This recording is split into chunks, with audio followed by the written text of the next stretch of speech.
Welcome back to The Price of Business. I'm your host, Kevin Price, talking to you about you and your business. He's a regular contributor on The Price of Business. Love talking to this guy. He's very bright, extremely capable, and really one of my favorite contributors. And he's a great guy as well. High integrity, an incredibly persuasive and successful business owner, and always delighted to talk to Brian Spitz. How are you, sir? I'm great. How are you doing, Kevin? Good. Tell us real quick, first of all, Big State homebuyers.com, phenomenal company helping individuals get out of the homes they can't afford, creating great investment opportunities for those who are really interested in pursuing the American dream themselves. And so it's a phenomenal company, phenomenal concept. Tell us a little bit more about Big State Homebuyers, and then introduce us to your guest today. Sure. Big State Homebuyers is a local company here in Texas that specializes in buying properties from individuals who have either inherited them, gone through divorce, tired of being landlords, or simply can't afford the property any longer. We deal with private individuals. We make a very seamless, easy, hands-off transaction for them. We pay cash, close quickly.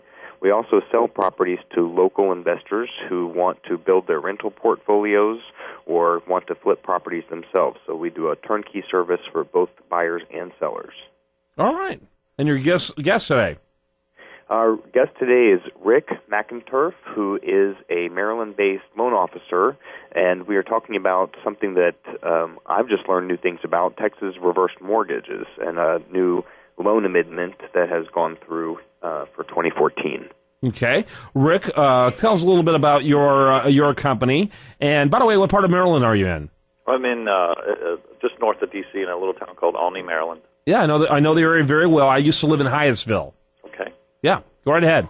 So Proficio Mortgage is a wholly owned subsidiary of Proficio Bank. It's a bank out of Utah, and they have offices actually in Texas. They have offices in Houston and in Dallas, but they're the top 5 reverse mortgage lender in the country.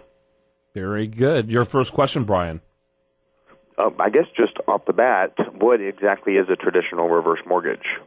Well, reverse mortgage, the 99.9% of the reverse mortgages that are written right now are HUD-endorsed reverse mortgage. So the federal government has put this program together, started in 1999, and it allows for someone, 1989, it allows for someone, homeowner, to tap into the equity in their home. So it is a loan, just like any other mortgage loan, but it allows for someone over the age of 62 to tap into a certain percentage of their home, and that percentage can be used for very useful purposes. Obviously, either to pay off an existing mortgage or to tap into some equity that they could use to help supplement their income. This is not income, but it is cash available for them to use for any purpose that they want. So as more and more folks retire with more and more debt and less savings, the reverse mortgage is a useful tool to help supplement that.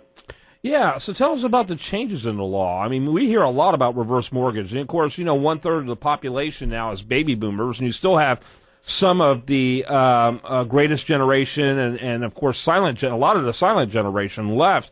And so the demographic is really makes something like reverse mortgage really attractive.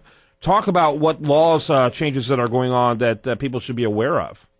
Well, the new changes went into effect in November 1st of just last year, and then one of them went into effect just recently. But the changes, what they did was they got rid of several different things that allowed someone to tap into the maximum amount of money as a lump sum. So they got rid of this fixed rate lump sum product, and now have broken it up into a couple different programs that it kind of restricts the amount of money that someone can get at the onset of the loan. And so they're saying, okay, we'll give you access to 60% of the access the first year, and then for the next year, day 366, we'll give you access to the other 40% of the available funds that you have coming to you. And they studied it really well, and their whole point is that people are taking that lump sum, and then they don't have money to pay their taxes or homeowner's insurance, and then they're in technical default, and all of a sudden that's not a good loan for that person anymore. A couple other deals that they put together was they decreased the amount of money a person has access to. so by doing that, then it allows for the program to have solvency within FHA. And then lastly, one of the things that is unrelated to the federal regulations, but related directly to the state, is that Texas approved on a Proposition 5 on a ballot. They said we will now allow reverse mortgage for purchase. Texas was the only state in the country that you could not purchase a home using the proceeds from a reverse mortgage, and now that is allowed now. Interesting. Go ahead, Brian. What percentage will they lend up to?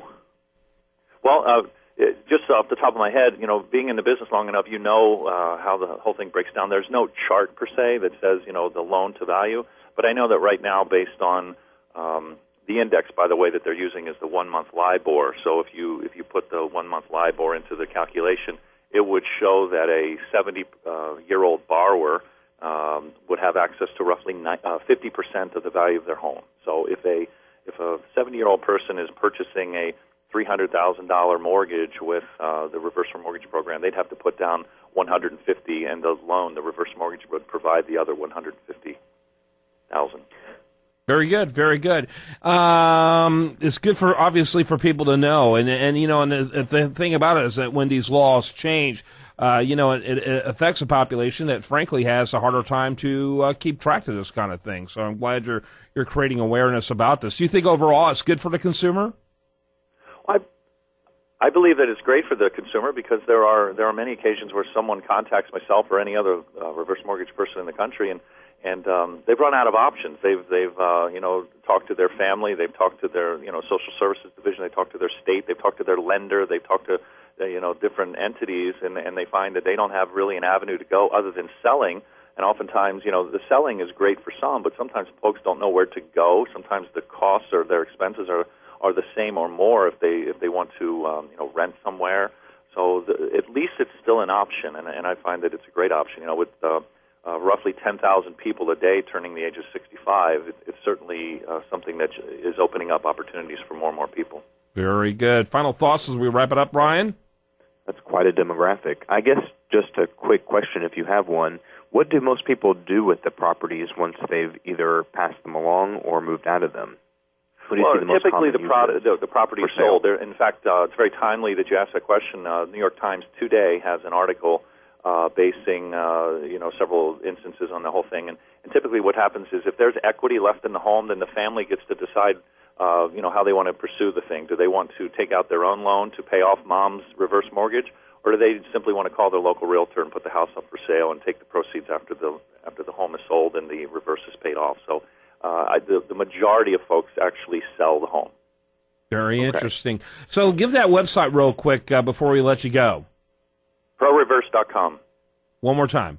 ProReverse.com. ProReverse.com. Brian Spitz, of course, he's at BigStateHomebuyers.com. Gentlemen, thanks so much for a great segment. Absolutely. Thank you. When we come back, we're going to have much more for you. I do want to remind you, best content here shows up over there at USDailyReview.com. And this is The Price of Business.